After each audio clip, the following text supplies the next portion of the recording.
कौवा और चुड़ैल की कहानी। एक घने जंगल के किनारे एक पुराना बरगद का पेड़ था। उस पेड़ पर कालू नाम का एक बुद्धिमान कौवा रहता था। कालू अपनी समझदारी और मददगार स्वभाव के लिए पूरे जंगल में प्रसिद्ध था। उसी जंगल के पास एक पुरानी और टूटी फूटी झोपड़ी में एक चुड़ैल रहती थी। उसका नाम चंद्रा था। जंगल के सभी जानवर उससे डरते थे क्योंकि वह हमेशा गुस्से में रहती थी और किसी से बात नहीं करती थी। एक दिन जंगल में भयंकर सूखा पड़ गया। तालाब सूखने लगे और जानवरों को पानी मिलने में कठिनाई होने लगी। कालू रोज दूर नदी से पानी ढूंढ कर लाता और छोटे पक्षियों को बताता कि पानी कहाँ मिल सकता है। एक शाम कालू उड़ते उड़ते चुड़ैल की झोपड़ी के पास पहुंचा। उसने देखा कि चुड़ैल बहुत बीमार है और उसके पास पीने के लिए पानी भी नहीं है।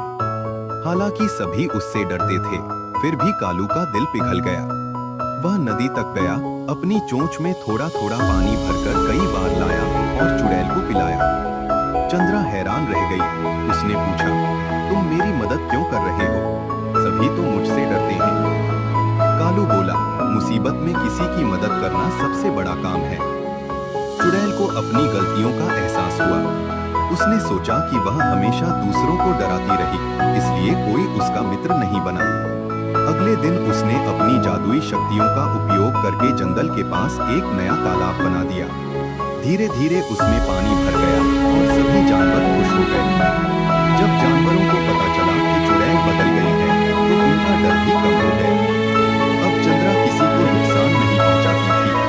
वह जंगल की रक्षा करने लगी और जरूरतमंदों की सहायता करती थी और चंद्रा अच्छे मित्र बन गए। दोनों मिलकर जंगल के जानवरों की मदद करते थे। जंगल में फिर से खुशहाली लौट आई। शिक्षा, दया और अच्छाई से सबसे कठोर दिल भी बदल सकता है।